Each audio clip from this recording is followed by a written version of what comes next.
vamos em frente. Nosso segundo painel dessa tarde é sobre políticas públicas associadas à proteção do meio ambiente com o uso de ferramentas tecnológicas. E para compor a mesa, eu vou chamar o Leandro Zago da Silva, que é analista ambiental do Instituto Chico Mendes de Conservação da Biodiversidade, o ICMBio. Bem-vindo. O Marcelo de Lima Leles, que é secretário de Meio Ambiente e Recursos Hídricos do Estado do Tocantins, da Secretaria de Estado de Meio Ambiente e Recursos Hídricos. Obrigado, secretário. A secretária de Meio Ambiente do Mato Grosso já esteve aqui com a gente pela manhã, retorna agora, e é presidente também da ABEMA, a Maureen Lazzaretti. E a coordenadora-geral do CENIMA, do IBAMA, a Nara Pantoja. Por favor. A gente vai seguir a mesma dinâmica, 10 minutinhos para cada um fazer suas considerações, depois a gente faz perguntas, abre o debate.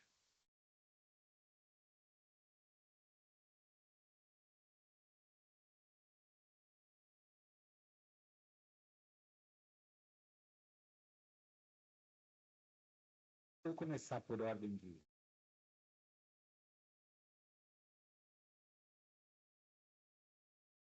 Tudo certinho? Eu vou começar pela ordem da chamada mesmo. Vou começar, Leandro, por favor. Por você. Eu preparei uma apresentação. Será que você consegue colocar ela para mim?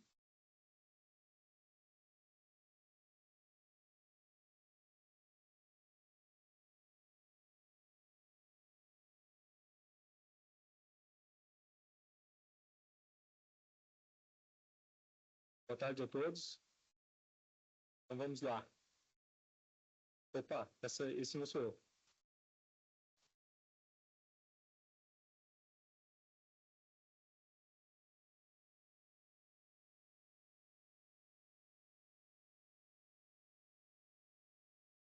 Esse sim. Então, comecei apresentando aí as minhas chefias, né? O Mauro Oliveira Pires, né? O presidente, a Yara Vasco, que é a diretora de Criação e Manejo de Unidades de Conservação. Nosso Brasil, a coordenadora-geral de proteção, que está presente aqui, e a Simone dos Santos, que é a nossa coordenadora de fiscalização. Atualmente, eu estou trabalhando junto da coordenação de fiscalização e também da coordenação geral de proteção. Então, vai ter um viés aí da mesa anterior nos meus comentários. Eu intitulei aí a minha fala em políticas públicas e ferramentas tecnológicas, caminho obrigatório para a conservação. A gente tem essa necessidade aí para atingir os nossos objetivos, né? Então, eu vou começar falando um pouquinho sobre a missão do Instituto Chico Mendes, depois sobre os desafios para a conservação dos nossos recursos naturais, políticas públicas e ferramentas tecnológicas para a conservação, e um pouquinho sobre a questão de degradação e conservação na era da informação. Então, um quadro geral, tentando resumir aí, já não são mais que 338 unidades de conservação federais, né? Já são 340, e além disso a gente tem mais 762 reservas particulares do patrimônio natural aí, né? Então, são unidades de conservação federais também, elas não são território da União, mas elas estão vinculadas aí, né? E temos a nossa missão do Instituto Chico Mendes, que aí tem tudo a ver, né, com o quadro de hoje, né? Fomentar e implementar, visando proteger o meio ambiente, políticas públicas, visando proteger o meio ambiente e promover o desenvolvimento socioeconômico sustentável. A gente tem um mapinha ali, que acho que está visível ali em verde, né? As unidades de conservação que estão na área do território brasileiro. Então, as unidades de conservação federais ocupam cerca de 9% aí do nosso território, uma área que equivale mais ou menos ao Reino Unido e à França juntos. E, além disso, na nossa zona econômica exclusiva, a gente tem cerca de 20% da zona econômica exclusiva também em unidades de conservação federais. Então, dá mais ou menos aí um terço da área do Mediterrâneo, né, equivale. São áreas territórios gigantescos, recursos naturais importantíssimos, não só para o Brasil como nação, mas para a humanidade, né? Então, a gente tem no nosso território a maior biodiversidade do mundo. Temos nesses territórios também, nessa unidade de conservação, uma reserva de recursos inestimáveis, né, que independente da situação que eles se encontram hoje, grande parte deles podem ser extraídos legalmente, né? E futuramente, a condição aí, a gente tem esses recursos reservados nessas áreas, né? Além disso, dentro dessas unidades de conservação, estima-se que a gente tem um estoque de cerca de 10,3 gigatoneladas de carbono, né, o que equivale a 15 anos de emissões nacionais, né, do Brasil de CO2. Né? Então, são áreas que a conservação é bastante importante no contexto que a gente vive de mudanças climáticas. Né? 70% dessas unidades de conservação elas são de uso sustentável, e da qual dependem diretamente cerca de 1 milhão de pessoas, isso que a gente tem cadastrados, né? Então, isso dependência direta da exploração dos recursos, né? Como área de vida, inclusive. Então, se a gente tratar indiretamente, aí provavelmente a gente vai estar incluindo a população inteira, né? Do nosso planeta, né?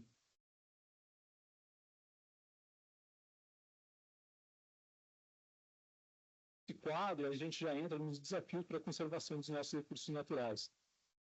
Então, a fiscalização tradicional do meio ambiente é muito voltada para aquele cidadão que cometeu uma irregularidade, uma contravenção e que, a princípio, a gente espera que ele vai se ajustar assim que o Estado tome as medidas, como cobrar o ato de infração, o embargo. E, muitas vezes, a gente tradicionalmente atuou diretamente com essas pessoas. Né? Então, hoje, até na região sul, é muito comum você chegar, ser o agricultor que derrubou uma área de floresta, ele é o proprietário e responsável por aquela área, né? Ele está dentro de uma unidade de conservação, invadiu uma área, mas é uma pessoa que está relacionada diretamente com aquele ambiente ali. E quando a gente traz essa para a realidade mais atual, e principalmente na região amazônica, geralmente essa pessoa que está atuando no local, ela não é o arquiteto daquilo que está acontecendo. Existem diversas pessoas que, de fato, estão ganhando por isso. Muitas vezes, aquela pessoa que está ali, ela é uma vítima até. Muitas vezes está sendo explorada de alguma forma, ou sendo usada como laranja. E, geralmente, uma fiscalização tradicional, a gente vai conseguir alcançar essas pessoas. E existem, meio apagado ali, que vocês não estão conseguindo ver direito, e a gente, muitas vezes, também não consegue enxergar, toda uma cadeia de valor, né? De comércio e que a gente muitas vezes não consegue alcançar. E a gente atuando somente nas pontes no recurso que está saindo ou nas pessoas que estão diretamente que estão naquele ambiente que está sendo degradado, a gente não consegue resolver esse problema, porque essas pessoas, essa estrutura que está lá no local, normalmente ela é descartável. Então, são pessoas que vão ajudar, na verdade, a encobertar quem realmente está ganhando com isso. E se a gente não atuar na fonte do recurso, no arquiteto dessa estrutura, a gente não consegue resolver o problema. Trazendo para a linguagem, vamos dizer assim, da segurança pública, é como se a gente estivesse querendo resolver o problema das drogas, prendendo e multando o aviãozinho. E com isso a gente não consegue ter sucesso na conservação que a gente precisa para manter a saúde do nosso planeta. Então, para resolver isso, a gente precisa conhecer isso melhor. E para conhecer melhor, o Instituto Chico Mendes, para atuar na conservação desses territórios gigantescos, é insuficiente. A gente precisa agir como república, a gente precisa agir como Estado. E não só como União, mas também envolvendo os estados, os municípios, toda a estrutura pública. Para que a gente consiga conhecer essa estrutura, saber quem está agindo, quem está lucrando com essa atividade irregular e conseguir. Eu tenho até ali, junto com uma antena da Starlink ali, justamente já para destacar que a tecnologia, quando chega para a gente, também chega para os criminosos. E as redes deles de contatos, assim como a gente está buscando união, trabalhar junto, eles também têm redes de contato, inclusive, muitas vezes, entrando nas instituições, na estrutura pública, para conseguir manter as suas atividades. Às vezes, como organização criminosa, e às vezes se beneficiando das organizações criminosas, né? Pessoas com maior interação ou com menor interação, muitas vezes disfarçados de com bons negócios, né? Com negócios com uma cara limpa, fazendo greenwashing, né? Que foi citado aqui.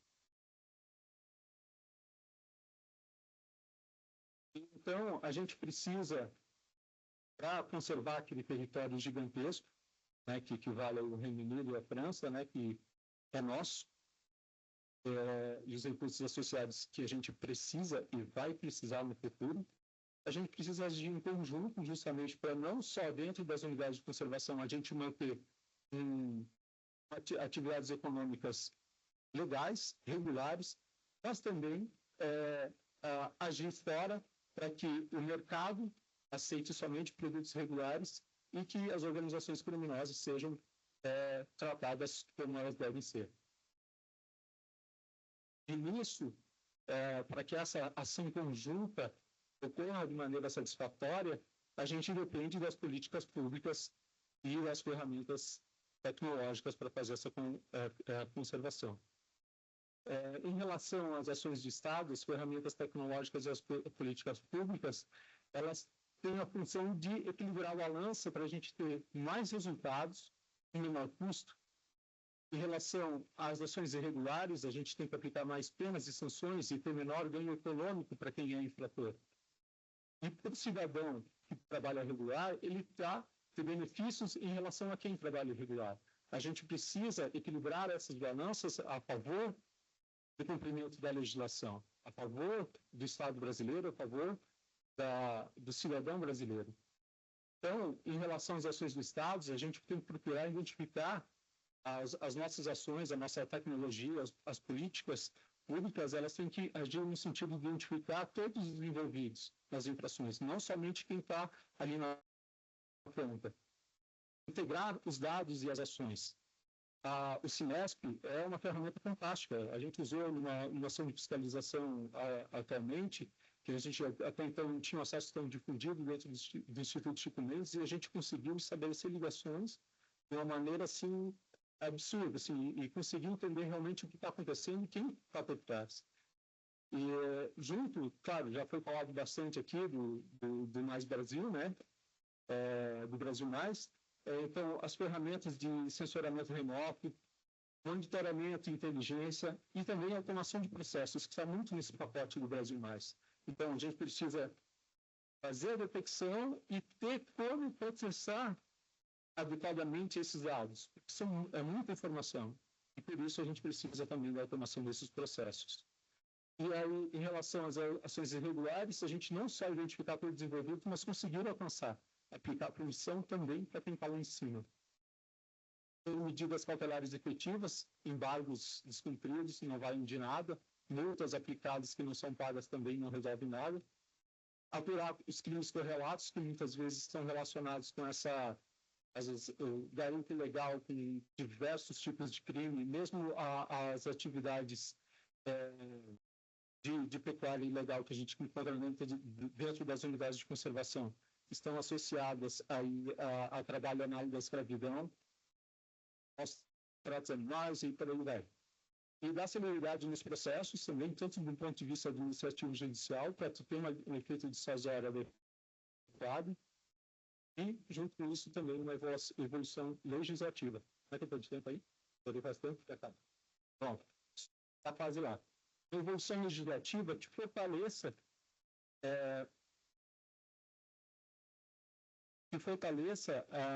esse trabalho. Porque existe, muitas vezes, quando a gente consegue avançar, mudam as regras do jogo e alguns avanços a gente não consegue mais efetuar. Então, a gente precisa também ter essa atenção. E daí, em relação ao benefício do cidadão, vem um grande trabalho do ICMBio. Nossa, como estava faltando água. Que é a questão da gente ter a gestão participativa dentro das unidades de conservação. Ter um cadastro eficiente dessas pessoas, para a gente não misturar as pessoas que merecem, aquelas que não merecem estar ali, né? Certificação e rastreabilidade do que é produzido legalmente nas unidades de conservação. e ter suporte técnico e subsídio para aqueles que trabalham regularmente. Então, para a gente conseguir equilibrar essa balança. E um pouquinho agora sobre degradação e conservação na era da informação, né? Então, essa é uma ação de campo hoje de CMBio. Então, hoje a gente precisa ter um escritório montado lá. Não é a questão da gente ter ferramentas que trabalham offline. A gente tem que estar online lá. Então, ao mesmo tempo que a equipe está lá no campo executando as ações, fazendo a retirada do gado, a apreensão dos animais que estão sendo criados irregularmente, combatendo o desmatamento, a gente está acessando todas as informações que estão disponíveis no escritório, que estão disponíveis no Sinesp, que são disponibilizadas pela Rede Mais, e conseguindo também, inclusive, estar respondendo os mandatos de segurança que entram muitas vezes nessa situação. Então, a gente precisa ter não só um cabo resistente, a gente precisa ter a ponta da lança afiada para conseguir resolver esse problema. E aqui um exemplo não sei se vocês conseguem ver o gado apreendido aí sendo removido da reserva biológica nascente da Serra do Cachimbo. E ações que envolveram aí todos um conjunto de políticas que o ICMBio adotou nos últimos anos, que está conseguindo aí não só reduzir o desmatamento, mas fazer aquilo que a gente deveria estar fazendo, aquelas áreas desmatadas serem destinadas à recuperação, os embargos e as áreas serem destinadas à recuperação. Essa ação aí resultou em mais de 6 mil hectares que hoje estão sendo recuperados, de fato, não estão só embargados no papel. E olha que interessante a notícia aí do dia 10, né? Uma das pessoas envolvidas aí com esse desmatamento na Serra do Cachimbo foi preso. Né? Isso se viu em um apoio da Polícia Federal. E essa retirada de gado ocorreu com a ajuda da ABPará, com a ajuda dos órgãos de fiscalização do Estado. Então, são ações que, sem um conjunto do Estado agindo, a gente realmente não consegue obter sucesso. As áreas são grandes, eles estão organizados, e se a gente não estiver organizados trabalhando junto, a gente também não vai conseguir resolver o problema. Obrigado.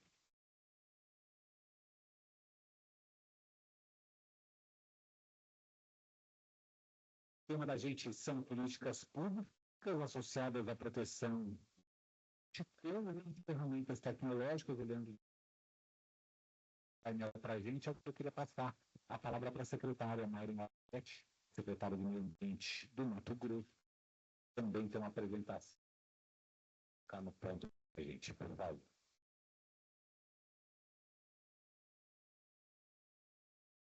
Boa tarde a todos. Eu e o púlpito temos um problema. Acho que desde a minha nascença. Vocês estão ouvindo? Senão eu vou para a mesa. Bom, para deixar todos acordados, vou procurar aqui cumprir meu prazo. Ele vai entrar ali na tela, porque, sinceramente, esse é um tema que me motiva tanto que eu seria capaz de continuar aqui o restante da tarde falando sobre ele e como nós temos evoluído na utilização das ferramentas que são colocadas à disposição por parte do Programa Brasil Mais e também aquelas que foram implementadas pelo Estado de ao longo dos últimos 5 anos e meio. Para quem não me conhece, eu estou secretária de Estado de Meio Ambiente desde o início da gestão do nosso governador Mauro Mendes, em 2019. E desde o início da gestão, o desafio dado pelo governador é de encontrar e conseguir resultados diferentes, imprimindo eficiência à atuação do órgão ambiental no estado de Mato Grosso, um estado que tem tamanho de países. Eu tenho o mesmo desafio que o ICMBio, porque somando o território do Mato Grosso, nós somos maiores que a Alemanha e a França juntos, são 903 mil quilômetros quadrados, que são ocupados por 3 biomas brasileiros, 53% de floresta amazônica, 7% de pantanal e 40% de cerrado. E vocês imaginam o desafio de realizar o monitoramento no estado da Amazônia Legal, onde as fronteiras agrícolas dividem espaço entre aqueles que atuar dentro da legalidade com aqueles que atuam de forma ilegal. E nesse aspecto, a missão foi dada e, obviamente, que desde o início, a equipe tomou a ciência de que não seria possível realizar uma tarefa eficiente e eficaz no seu resultado sem empregar mecanismos distintos com o uso de ferramentas tecnológicas associadas a outras iniciativas para a proteção do meio ambiente, e nós passamos então a olhar com uma nova perspectiva de como executar a missão de fiscalização associada ao monitoramento eficiente da atuação preventiva que normalmente é realizada pelo licenciamento ambiental e a regularização dos imóveis rurais por meio do CAR. Foi com essa perspectiva é que nós implementamos, no ano ainda de 2019, a ferramenta, que depois, acho que concomitante à iniciativa do programa Brasil Mais, acabou se desenvolvendo hoje nessa rede maravilhosa. O estado de Mato Grosso, acho que, se não é o primeiro, é um dos primeiros estados a utilizar a ferramenta, a ser um parceiro da rede mais, e hoje temos resultados claros a serem apresentados. O objetivo da minha fala hoje não é esgotar o tema, até porque nós temos uma equipe que estará com vocês amanhã para detalhar isso, mas é mostrar resultados práticos, o que efetivamente ao longo dos últimos anos nós conseguimos mudar na perspectiva da atuação da fiscalização do órgão estadual do meio ambiente. Eu vou passar um vídeo rápido, porque eu acho que com ele vocês vão ter uma perspectiva do que é o cenário, e depois eu passo a apresentar dados sobre isso.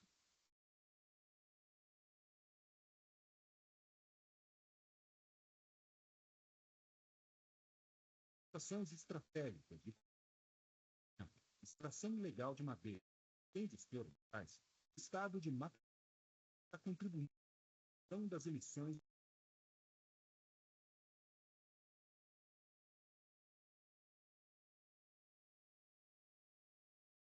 Mato Grosso adotou a tecnologia de combate à exploração florestal ilegal. O estado foi pioneiro na implantação de uma solução de material nativa.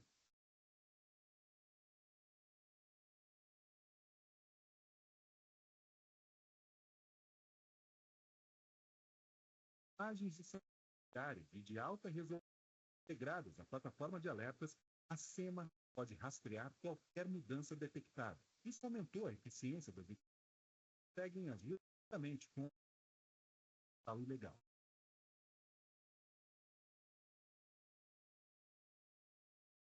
Desde 2000, soluções tecnológicas, o Estado gera indicadores de qualidade ambiental, áreas de manejo sustentável. O Estado de Mato Grosso está empenhado em fomentar políticas públicas e ações de gestão que assegurem as práticas recomendadas em projeto de manejo.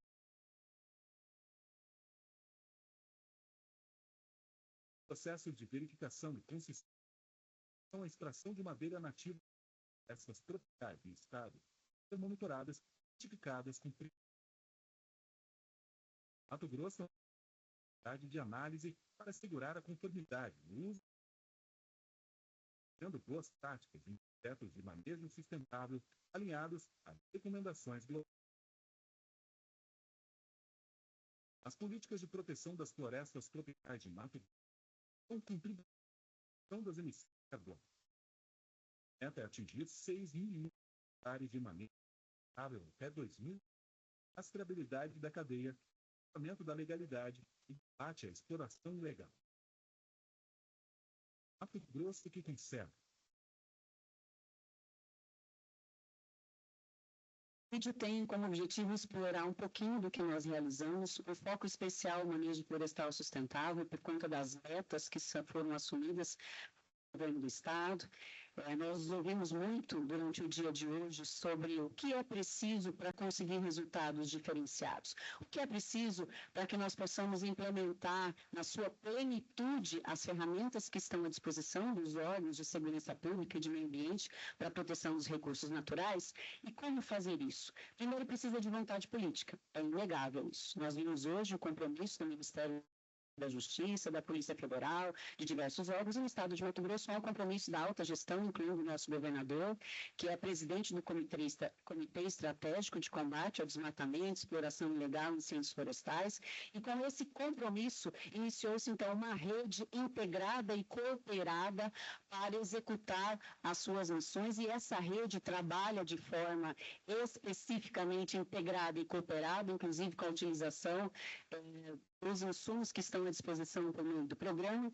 Eu preciso fazer um registro especial em relação a essa atuação integrada ao Dr. Marcelo Vacchiani, que é promotor de justiça do Ministério Público Estadual, que desde o início incorporou o esforço do Estado, assim como o Tenente Coronel Fagner, que é o comandante do Batalhão Ambiental e a todas as estruturas da Polícia Militar do Estado de Mato Grosso, e também um registro especial à equipe da Secretaria de Estado de Meio Ambiente, que está aqui hoje representada pela Lauriene, pela Grazi, pelo Vinícius, Gabriel, pela Nilma, porque sem eles nós não conseguiríamos colocar em prática o que é necessário para a nossa atuação e para que ela renda efetivamente resultados práticos no combate aos ilícitos ambientais. Desde o início da apuração, que na maior parte das vezes se inicia no órgão ambiental, mas que ele acaba gerando um processo criminal e um processo civil de responsabilização dos danos, porque o que nós queremos, na verdade, é que essa responsabilização alcance todos os seus objetivos. E, obviamente, que isso inclui também uma comunicação assertiva e, mais do que isso, para que nós possamos chegar a esses resultados, é preciso incrementar. Eu sei que nós falamos hoje sobre, diversas pessoas perguntaram sobre ações ou scripts diferentes, analíticos diferentes que não são realizados. No caso do Estado de Mato Grosso, nós incorporamos outras ações pensando no resultado, e eu preciso agradecer, obviamente, a Planet e a SCCOM, porque eles estão sempre abertos a serem parceiros e cumprir os desafios enormes que nós acabamos impondo a eles em inovações. Então, no Estado, para que os resultados possam ser alcançados, o recebimento do alerta é feito, como todos vocês conhecem, mas nós temos um e-mail automático que é enviado a todos aqueles que são identificados por meio dos nossos sistemas de controle, licenciamento e cadastro ambiental rural. Além disso, após esse cruzamento, nós fazemos uma interface com as autorizações, licenciamentos e cadastros. Está identificado, encaminhado para um call center que entra em contato com eventuais infratores ou com aqueles que estão sofrendo até, inclusive, invasões, e para aqueles que não possuem autorização nem cadastro, acionadas equipes de campo que vão a campo efetivamente realizar a atuação mais ostensiva de combate aos ilícitos. E aqui é só um exemplo do quanto nós melhoramos em qualidade, em escala e também em assertividade na equipe estar em campo no momento em que o ilícito está acontecendo, o que nos permitiu desaparelhar infratores com retirada de equipamentos importantes associada a uma outra iniciativa, que é efetivamente promover a retirada desses equipamentos, além de realizar a prisão e encaminhamento de diversos infratores para a responsabilização. E acho que o dado que é mais relevante é um desafio comum dos órgãos estaduais, assim como é compartilhado pelo ICMBio, pelo IBAMA. Conseguimos dar vazão à necessidade de fiscalização. Nós conseguimos aumentar a produtividade, melhorando procedimentos e inserindo a tecnologia. Para que vocês acompanhem, nós passamos de pouco mais de 670 autos de infração lavrados em 2018 para patamar de mais de 5 autos de infração no ano de 2021, que foi, vamos dizer assim, o ápice da nossa capacidade produtiva e também necessidade face aos eventos que aconteceram, que representa um aumento de mais de 660% da nossa produtividade. E a pergunta que sempre me é feita: quanto vocês incorporaram as suas equipes? Ninguém. Nós simplesmente remanejamos a nossa equipe, a equipe de fiscalização se aprimorou, se capacitou, nós incorporamos a Polícia Militar, o Batalhão Ambiental e o Batalhão de Emergências Ambientais do Corpo de Bombeiro para as ações relacionadas ao uso do fogo, e com isso nós melhoramos a nossa eficiência, aumentando produtividade, sem perder qualidade da atuação, muito pelo contrário. As nossas autuações hoje são difíceis de serem combatidas. Porque é um ditado popular que é inegável. Uma imagem fala mais que 1000 palavras. E o que nós mostramos é o antes e depois, com data, com toda uma cadeia lógica demonstrando de onde vem essa imagem, qual é o satélite, qual é a passagem, ou seja, a rastreabilidade para a materialização do ilícito. As nossas equipes passaram a ser mais eficientes e nós, obviamente, otimizamos os recursos. E para que vocês tenham uma ideia macro do resultado de toda essa operação entre 2019 e 2023, só 4 dados básicos, foram mais de 15.000 autos de infração só pelos órgãos estaduais de Mato Grosso, mais de 1.800.000 hectares de áreas embargadas e mais de 11 bilhões de multas aplicadas. Eu preciso fazer um registro especial aqui, porque somente um infrator, e todos acho que conheceram ele pelo Fantástico,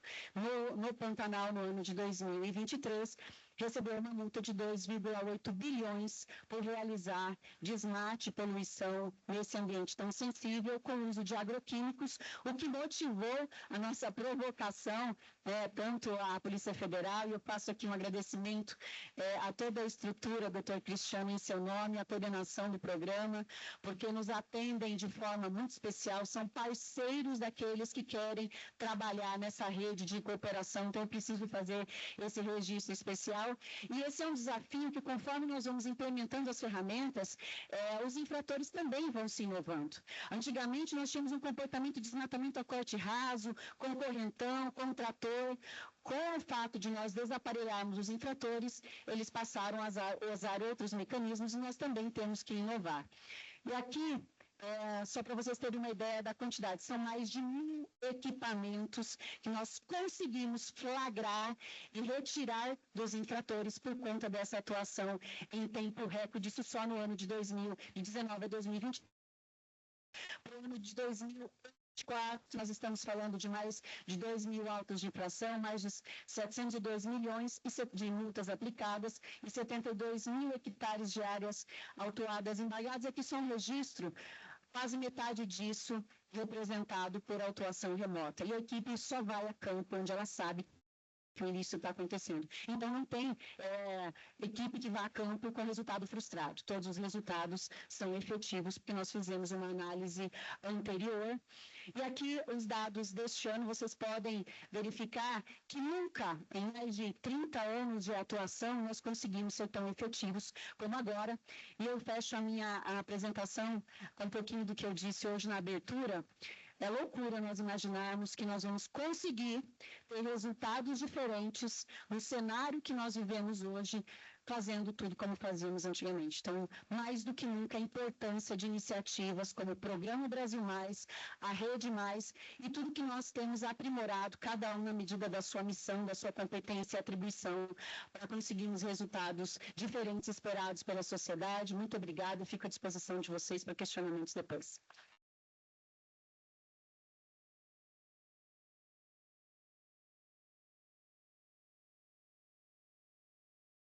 Agora prometeu e cumpriu, secretário. Agora falou, eu estouro o tempo. Mas não foi muito não. Muito obrigado. Foi certo. Secretário Leandro Zago da Silva, secretário do Meio Ambiente e Recursos. Perdão. Oi? Certo. Secretário Marcelo, secretário do Meio Ambiente e Recursos Hídricos do Campinas. Por favor. Marcelo de Lima Alegre. Desculpa. Boa tarde a todos. É uma grande alegria estar aqui nessa tarde, representando o Estado de Tocantins. O Mauro tinha dito anteriormente que ia seguir as falas pelo chamamento à mesa. Eu fiquei feliz que ia falar antes da Maureen. Mas você me colocou a Maureen na frente, complicou minha vida toda. Mas quero saudar a mesa, o senhor vai sair muito bem. Na pessoa da nossa presidente da ABEMA, eu tenho a honra de ser vice-presidente da ABEMA para a região norte. A Maureen é a nossa presidente da Associação Brasileira de Entidades do Meio Ambiente. E saudar o Coronel Alves, que é o nosso coordenador da Defesa Civil do Tocantins, que está aqui presente. Saudar também o doutor Marcelo, como a Aaron fez, que nos recebeu maravilhosamente bem lá no Mato Grosso. O Tocantins tem aprendido muito com o Mato Grosso e vamos lá falar um pouco do nosso estado. Então, esse é o nosso time ligado diretamente ao tema. Estou como secretária, nossa secretária executiva. A Marli, que é a nossa superintendente, focada diretamente no programa de carbono que desenvolvemos no estado, e a Cristiane, que é a diretora da área. Esse é o Tocantins, 277 mil quilômetros quadrados de área, 1,6 milhões de pessoas vivem no nosso estado, 15% da nossa área é protegida por unidades de conservação, 60%, no mínimo 60% do nosso território está conservado. Desse território, bioma amazônico, 91% é bioma cerrado. Vocês sabem, o Código Florestal Brasileiro, para o estado amazônico, no bioma cerrado, 35% de reserva legal, 65% de área protegida, de acordo com o Código Florestal. Importante dizer que 31,5% da nossa economia provém do agronegócio, é um dado relevante nessa discussão. É relevante dizer que somos um dos estados de Mato Piba, Maranhão, Tocantins, Piauí e Bahia. Então, estamos sob forte pressão da abertura de novas áreas, do agronegócio. Esse é o cenário tocantinense. Dentro desse cenário, nós, desde o ano passado, estamos trabalhando fortemente na construção de uma estratégia clara contra o desmatamento ilegal. Ainda em setembro de 2023, a gente cria um grupo de trabalho formado pela SEMAR, que é a Secretaria de Meio Ambiente, o Naturatins, que é o órgão que executa a política ambiental no Estado, o Batalhão de Polícia Militar Ambiental, o Ministério Público Estadual e o IBAMA. Esse grupo de trabalho é formado com esse intuito, a gente atacar fortemente o desmatamento ilegal que acontece no Estado. Em novembro de 2023, acontece algo extremamente importante nesse processo. O governador Vanderlei Barbosa convida todos os presidentes das entidades do agro no Tocantins para um evento no Palácio Araguaia e, nesse dia, assinamos todos nós um pacto contra o desmatamento ilegal no Tocantins. Então, é o setor produtivo sendo chamado para a mesa e concordando com a política de enfrentamento desse crime que é o desmatamento ilegal. Em março de 2024, dentro da estratégia, acontece algo extremamente importante nesse processo. Quando fui ao Mato Grosso e fomos a Lucas do Rio Verde, o doutor Marcelo nos acompanhou. Naquele momento ficou claro para nós o quanto é importante um trabalho sintonizado com o Ministério Público Estadual.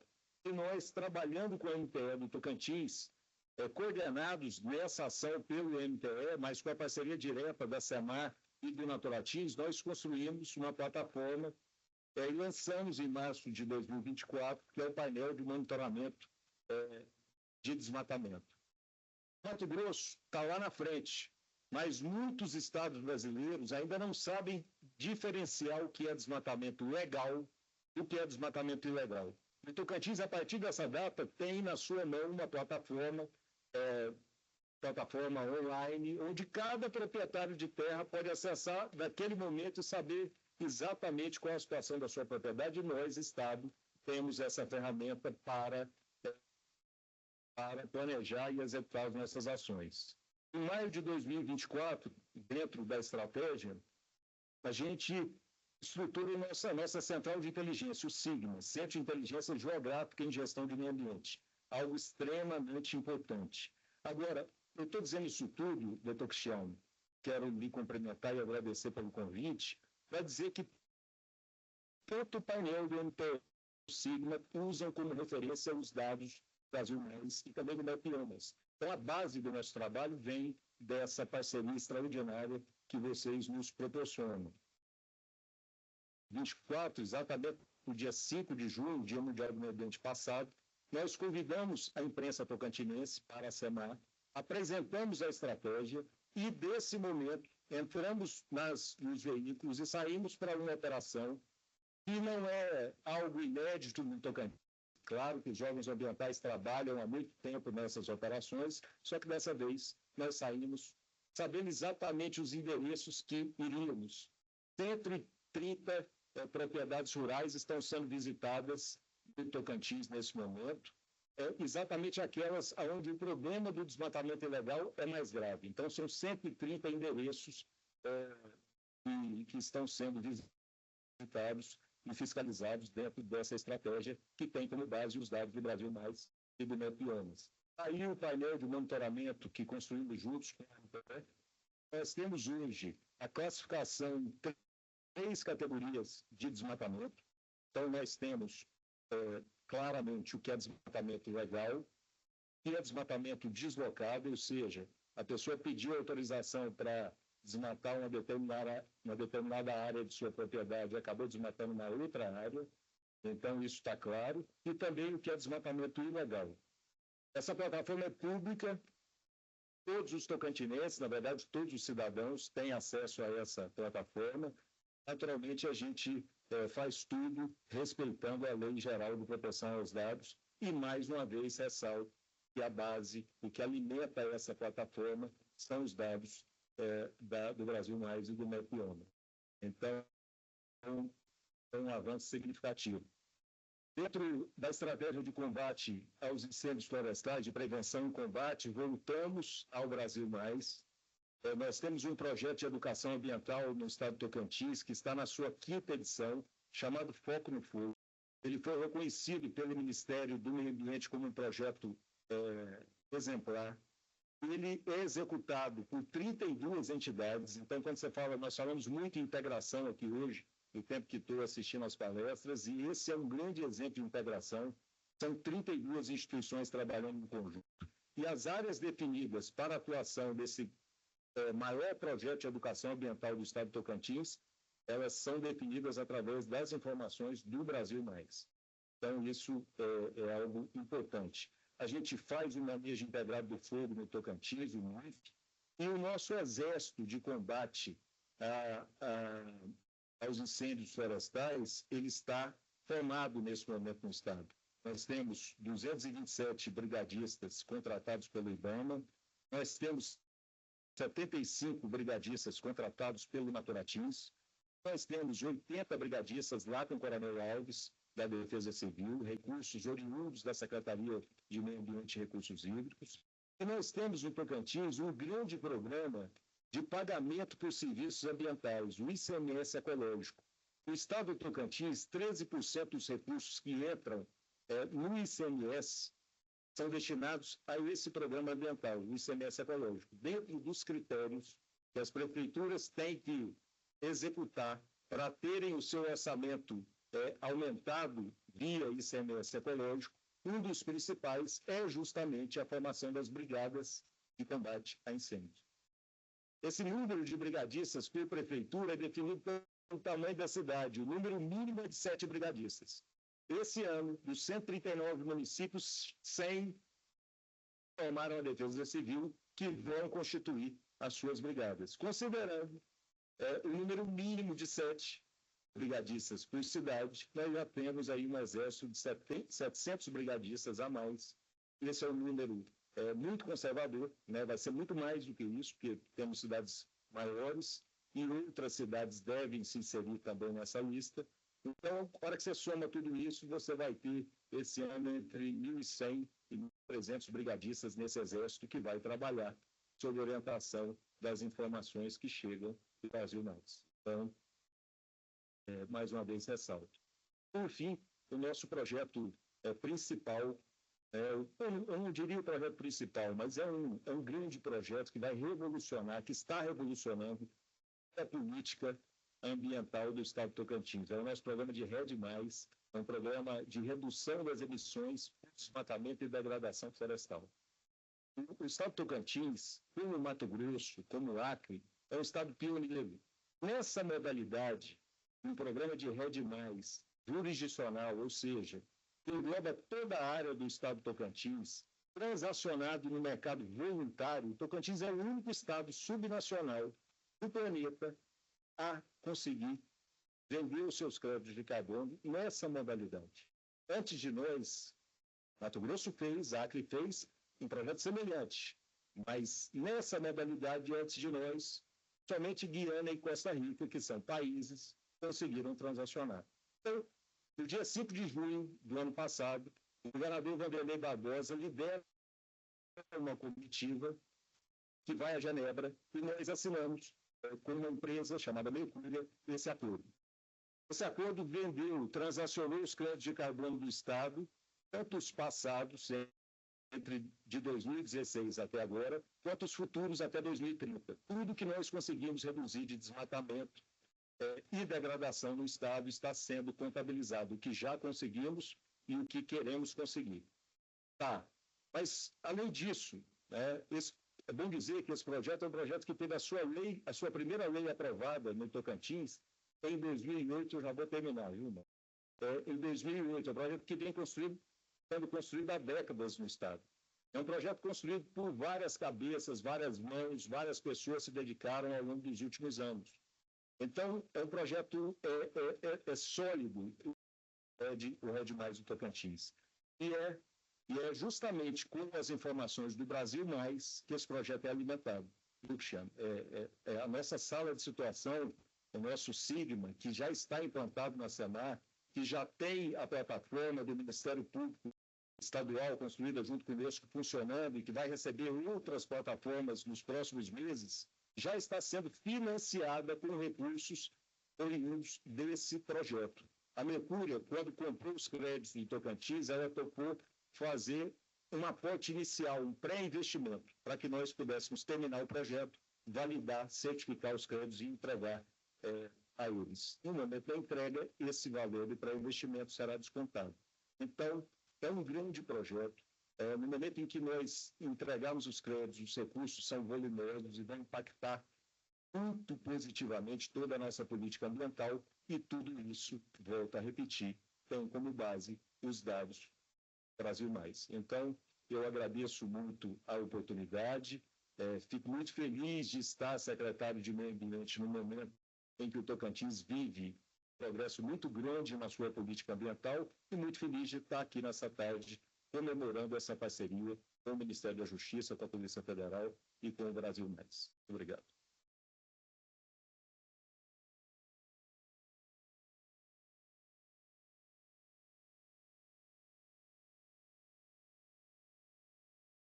De passar a palavra para a Mara, preciso dar um aviso. O nosso próximo painel vai ter uma parte, vai ter um palestrante em inglês. Então, se vocês quiserem, quem quer da tradução, disponíveis, aí dá para todo calma, devagarzinho. Quero começar o painel também. Mara Pantoja, coordenadora geral do CINIMA. Então, o que é CINIMA? Mara, conta para a gente.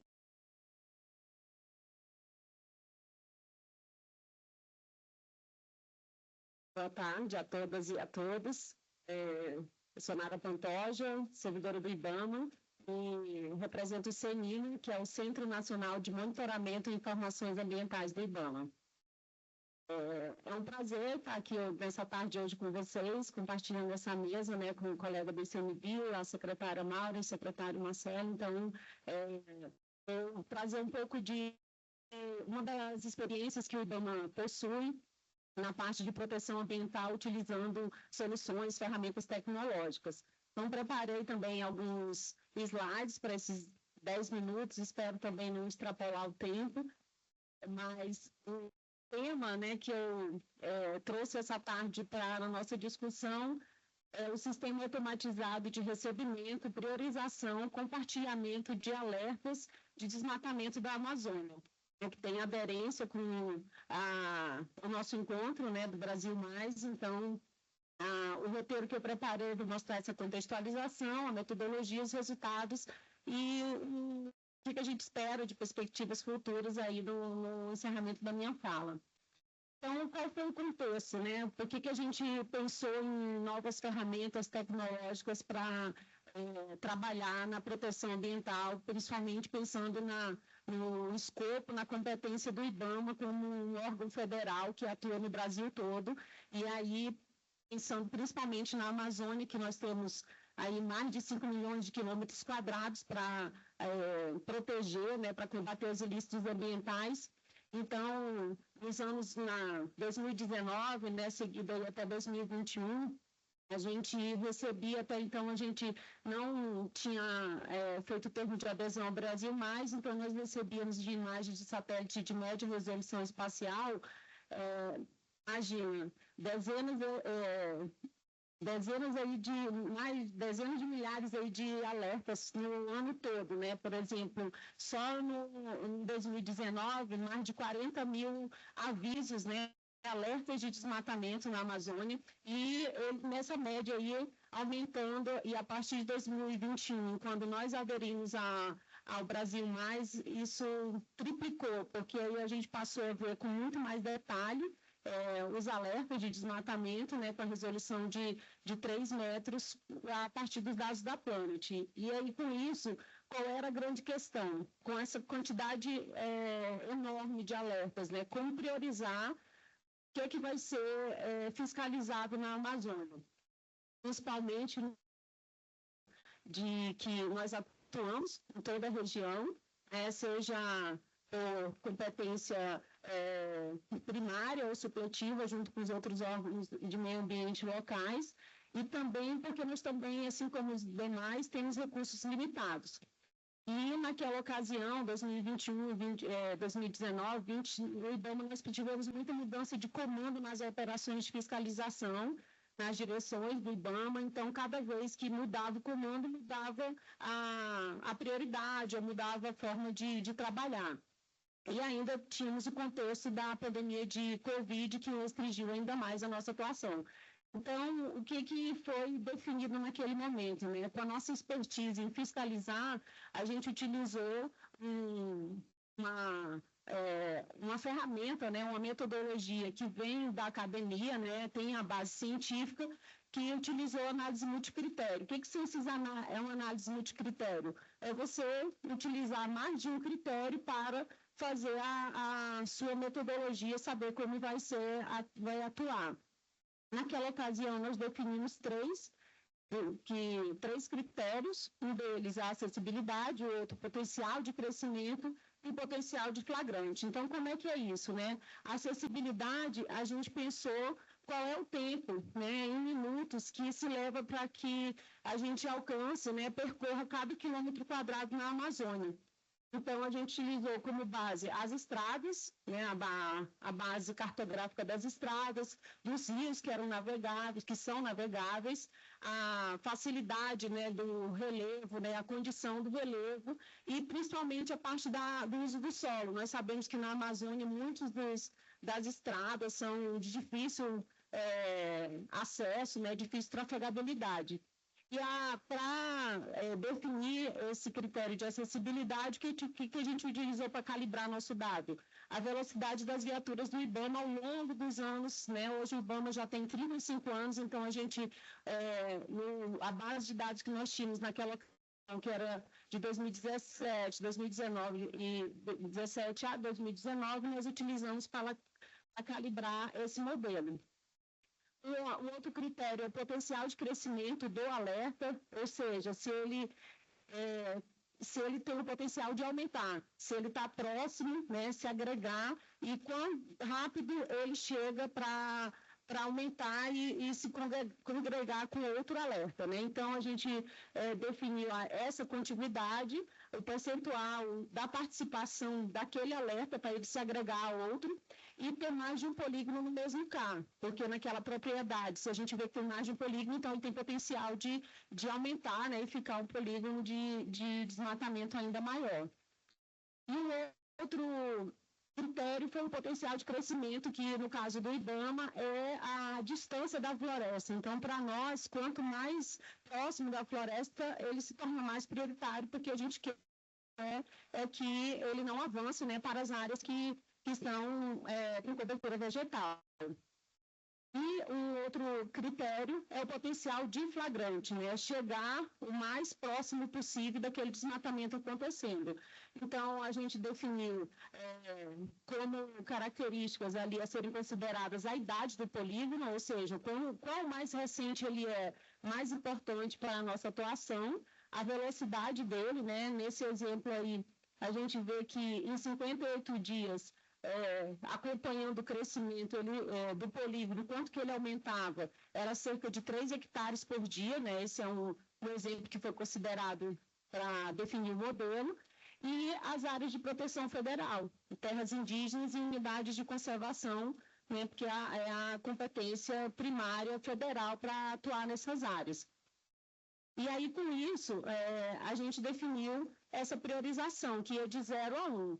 Quanto mais próximo de 1, mais é prioritário, é muito alta prioridade para se fiscalizar e combater o avanço daquele desmatamento a partir do alerta que vinha sendo emitido, né? A gente vê nesse exemplo aí de 30 de março, né, desse ano, 2022, até junho, o quanto que o alerta que foi identificado, né, em vermelho, não está muito claro aí para ver, mas o quanto que ele aumentou nesses 3 meses, né? Então, a gente viu que o modelo que estava sendo desenvolvido, ele estava sendo condizente, né, a partir de alguns meses com aquilo que estava identificado. Então, a priorização, né, como eu falei, vai de 0 a 1, então, quanto mais próximo de 0 é muito baixa a prioridade para a nossa atuação, quanto mais próximo de 1, muito alta prioridade. E aí aqui também mostra outro exemplo, né? A gente vê aí nas cores, né? Então, o que está em vermelho é que é identificado a partir dos nossos critérios como sendo de muito alta prioridade para fiscalizar. E aí a ferramenta, né, a tecnologia, né, que nós utilizamos para isso, a gente faz isso automaticamente, né, a partir dos alertas que chegam todo dia, e aí nós denominamos como sistema Crotalos, né, que Crotalos é o gênero da cascavel, então que tem o bote mais certeiro, então a gente espera que o sistema nos diga qual é o alerta mais certeiro para a gente fiscalizar e coibir o desmatamento acontecendo, né? E aí a gente disponibiliza na Prangia, que é uma plataforma que o IBAMA possui para monitorar e mostrar as informações que nós temos, não só para o nosso público interno, mas também externo. E, a partir daí, a gente recebe todo dia, né, os alertas de qualquer sistema, né, incluindo os dados do Brasil Mais. Então, a gente recebe todo dia automaticamente, e aí lá no Senima, a gente disponibiliza, né, via a plataforma, a Prangia, com Crotalos, com essas três ferramentas, né, essas 3 aplicações de campo para os fiscais que estão atuando nas operações, e aí a coordenação de fiscalização, seja aqui em Brasília, seja nas superintendências do IBAMA, da Amazônia, passam a atuar com o que recebe diariamente.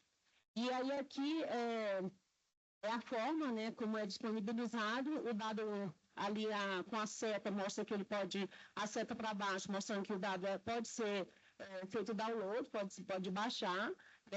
O gráfico ali mostra também que a gente produz estatísticas também, que os fiscais, os tomadores de decisão podem acessar. E aí os polígonos que hoje são priorizados são os que são recebidos pelo INPE, do DPB, e os do Brasil Mais, com os alertas da Planet. E, além disso, a gente disponibiliza também com essa ferramenta, né, com esse sistema, as áreas que têm risco de desmatamento para os próximos dias. E aí, aqui é um exemplo, né, eu fiz a captura de tela de ontem, né, então o fiscal, né, quem está atuando no campo, acessa e pode ver quais são os polígonos de muito alta prioridade e os de alta prioridade, que naquele caso ali, para aquelas regiões, tinham 6 muito alta e 20 de alta. E aqui é o exemplo, né, do mapa do risco de desmatamento para os próximos dias, né? Então, a gente tem dessa quinzena agora até o final do mês, uma predição do desmatamento, aquilo que pode ser utilizado para planejar as operações. E aí aqui é um exemplo, né, de como os dados também são utilizados no campo, e as áreas, a gente tem um retorno das áreas que são fiscalizadas a partir do aplicativo de campo que os fiscais utilizam. E aí, para finalizar, né, mostrar que todos os alertas, diariamente, eles são recebidos, né, de forma automática, sistematizados, priorizados e compartilhados, né, via esse sistema.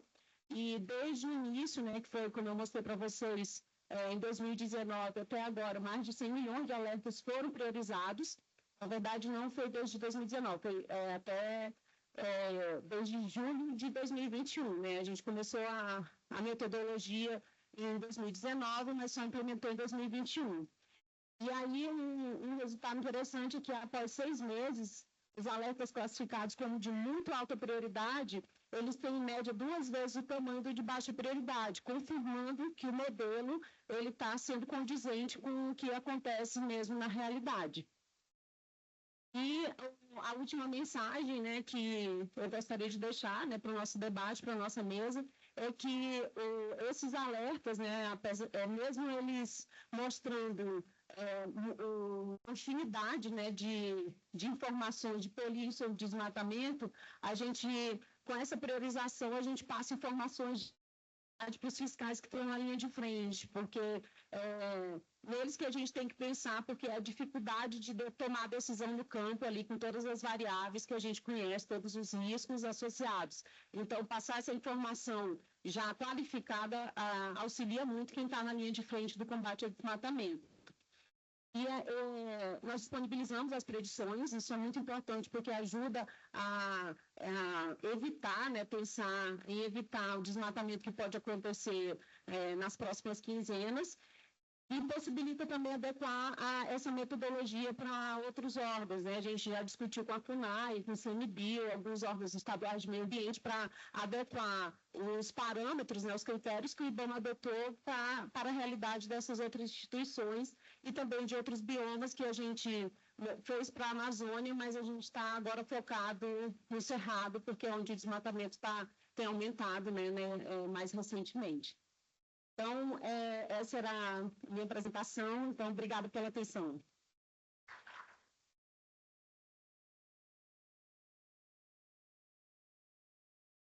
Todo mundo fica na margem de erro. Tempo.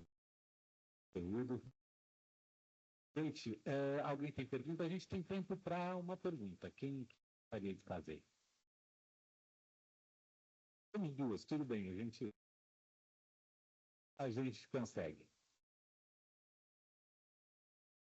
Boa tarde. Pessoal, está o evento. Vai para o secretário Marcelo. Nós colocamos esse acordo do Estado do Tocantins.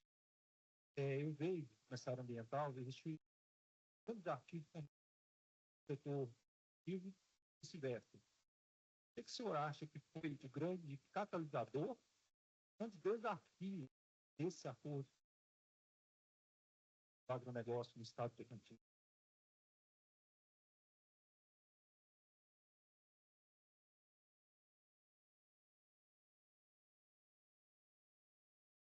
Obrigado pela pergunta, que, na verdade, esse raciocínio gostaria de ter feito mais condições, mais tempo, né, e acabou passando desapercebido a minha fala. Mas esse é o X da questão no Tocantins.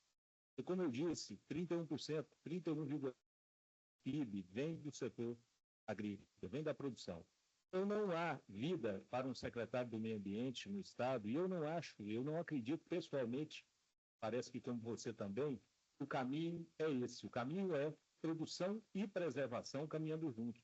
Nós, que estamos na fronteira do meio ambiente, não somos adversários do setor produtivo. No Tocantins, nós estamos conseguindo fazer essa roda girar. PACT foi um momento importantíssimo, porque o setor produtivo sentou com o governador e assinou concordando que o desmatamento ilegal é crime e tem que ser combatido, mas eles também colocaram no mesmo documento uma série de reivindicações para o Estado. Colocaram. Por exemplo, eu estou vendo o Vinícius aqui da Santiago Sintra. Santiago Sintra está, nesse momento, desenvolvendo o modo de análise do CAR para que nós possamos ter eficiência na análise. 96% das propriedades tocantinenses se inscreveram, né, fizeram a inscrição naquela etapa autodeclaratória que é a inscrição. Mas as análises estão enterradas como 99,9% dos estados, tirando o Mato Grosso, que já está mais adiantado.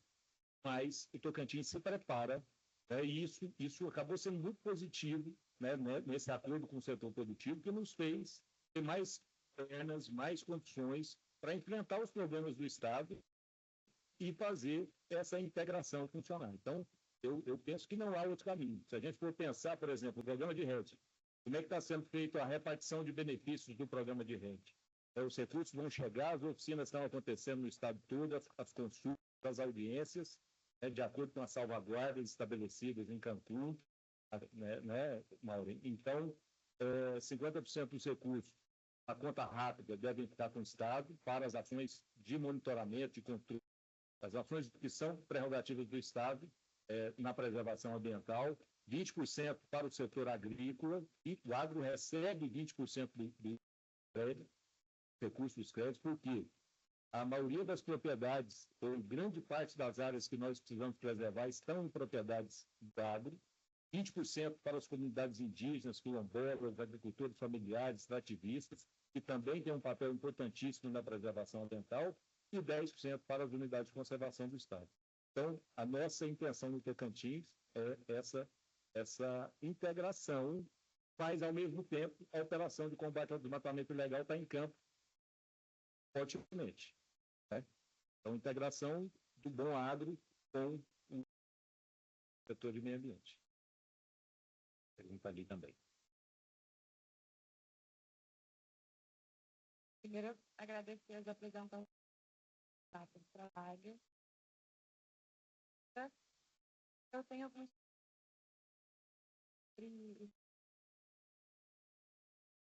alertas.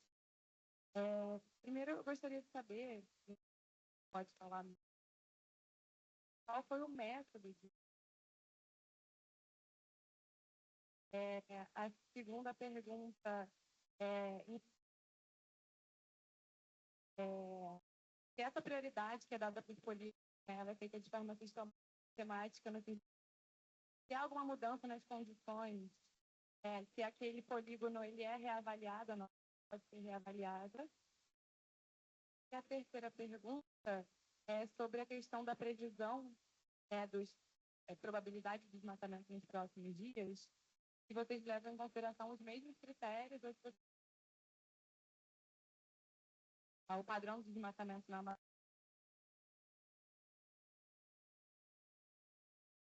Obrigada pelas perguntas. Muito interessante.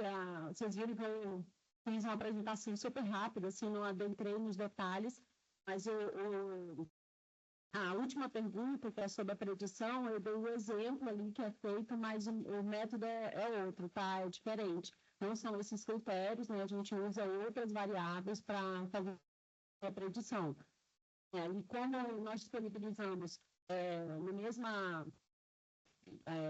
no mesmo sistema, né, no Protalos, aí eu quis dar o exemplo, mas é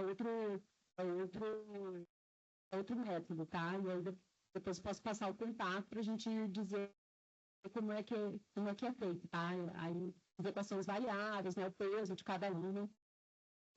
Em relação à prioridade, sim, ela muda, né? A gente começou a adotar em 2021, e aí no ano passado, né, depois de 2 anos de uso desse sistema, nós fizemos um workshop em dezembro com os coordenadores de operações que atuam na Amazônia para rediscutir, né, se a prioridade que estava sendo dada assim, era aquela mesma. Né? Então, nós fizemos 3 dias de discussão, né? Olhamos novamente os polígonos, o que estava acontecendo com cada um deles, né? E aí nós tivemos outros pesos, outras variáveis que... As variáveis não mudaram, acho que só uma foi acrescentada, mas os pesos mudaram bastante, assim. Então, a gente readequou, né? E aí, ao final desse ano, a gente quer fazer uma nova avaliação depois do uso, né? Então, sim, essa priorização, ela é revista, assim. E aí, a outra pergunta em relação à análise multicritério, eu não entendi bem, você perguntou qual seria o método?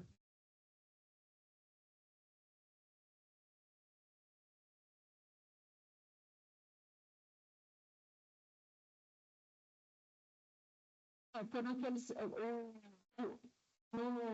na metodologia, né, que a gente usa da análise multicritério, foram 3 ou 4 que foram analisadas, né? E aí eu não sei te falar agora com detalhe qual foi dessas da análise multicritério, qual foi a que a gente está usando atualmente, porque como foi feita de novembro para cá, foi feita essa atualização, aí eu não tenho detalhe de qual é, mas aí eu posso te passar, deixar meu e-mail e passar para você. Obrigada.